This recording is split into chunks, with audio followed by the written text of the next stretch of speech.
How is an association run?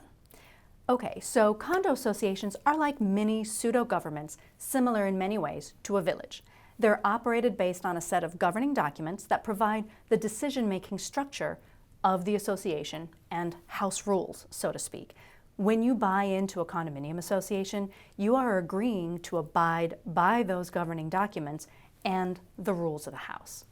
The list of the documents involved can be pretty lengthy, so be sure to choose an experienced agent if you're thinking about going the route of either purchasing or selling a condominium, because there are differences from single-family homes to condominiums that can trip you up if you're inexperienced. The main documents to start with would be the declaration, the bylaws, and any rules and regulations for the association. With these documents, there is going to be a hierarchy. Much like the U.S. government, as an example, you'll have a constitution, laws, and administrative rules. In the case of a condominium association, the constitution is basically the declaration, and then from there the bylaws, and then the rules and regulations in terms of their hierarchy. Depending on in which document a particular rule falls, the ability of an association to change or alter those rules can differ significantly. So as you're reading through those documents, make sure you're aware of which one you're reading, because that will determine how solidly those rules are going to be adhered to and whether or not those are subject to change in the future.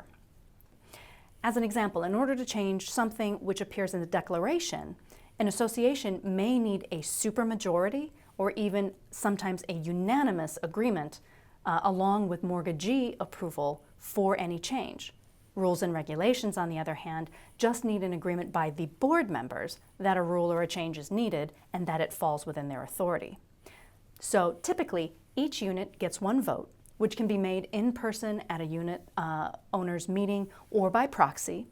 Typically that happens at the annual unit owners meeting. Usually there's going to be one big one that happens every year for every association. At that meeting, the owners vote for the board of directors as the people who will oversee the day-to-day operations and management of the association. Sometimes there will be some rule changes done at that meeting if they impact, for example, an owner's ability to use their property or for financially significant decisions that need to be addressed during that annual meeting. So if it's going to cost you a lot of money out of pocket, or if it's going to provide a significant limitation on what you can do within your unit, those will almost always have to happen by unit owner vote at those big annual meetings. Once the board has been decided upon, though, most of the smaller day-to-day operations decisions will be done by the board. The board will typically have smaller and more frequent meetings, and that's when they carry out those necessary tasks for keeping the association and the grounds in good health. They'll hire contractors, property managers, and various service companies as needed, and they'll oversee the collection of association dues, and they'll enforce the rules. Keep in mind, this can be a hard and thankless task. So if you live in an association now, be sure to thank your board members for the work that they do, because usually those positions are unpaid volunteers. The bylaws of the association are usually going to lay out how the board operates and how votes are done. So you'll look to there for some of those intermediate decisions. They don't necessarily need mortgagee approval for changes there. They can be on a relatively more ad-need basis.